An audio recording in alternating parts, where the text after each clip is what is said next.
Hi, this is April. Welcome back to my channel. Yesterday I went back to the local wetlands to test out the bird eye detect on the Sony A7IV. I used my trusty Sigma 100 to 400 millimeter lens. I usually keep the eye detect on animal because I film mostly my cats and the squirrels in the neighborhood. But this time I wanted to try it out with the bird eye detect because whenever I go to the wetlands, I notice sometimes the bird's eye looks a little bit soft. So I wanted to test it out in photo and in video, and you can let me know what you think of the results. The one thing that I learned from this trip is that no matter how many times you go out, and you might be expecting the same typical behaviors and the same species, always be prepared because this time I saw quite a bit of drama. I was hoping to be able to see the great blue heron, and usually he's just perched on a stump in the middle of the water. But this time I saw that he was really being harassed by some red-winged blackbirds and some other birds, and they were very persistent, and he eventually took off and found somewhere else to stay. I actually felt pretty sorry for him.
I was also hoping to be able to see the typical duck swimming by, but this time I was treated to seeing a mother with her little ducklings.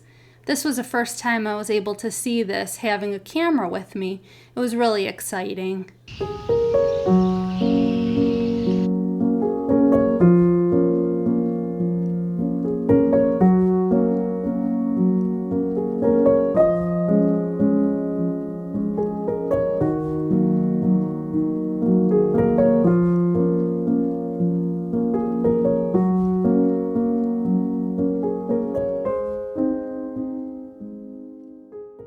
So keep going out. Don't expect to see the same things over and over. Your persistence will really pay off. I love filming in slow motion at 120 frames per second, but on the Sony A7IV, it's only available in 1080.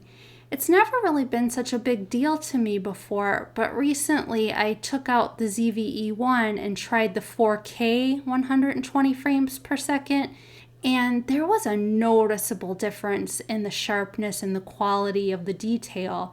The Sony ZVE1 doesn't have a viewfinder, so that is a real pain to try to do wildlife. So I'm considering getting the Sony A7S III because it has a beautiful viewfinder. I try my best to upscale the 1080 to 4K. Let me know what you think of the quality. I usually only export in 1080, but recently I've been trying to export in 4K, so you can let me know what you think of the quality. I really do hope you enjoy these videos. I have so much fun making them and sharing what I've been learning.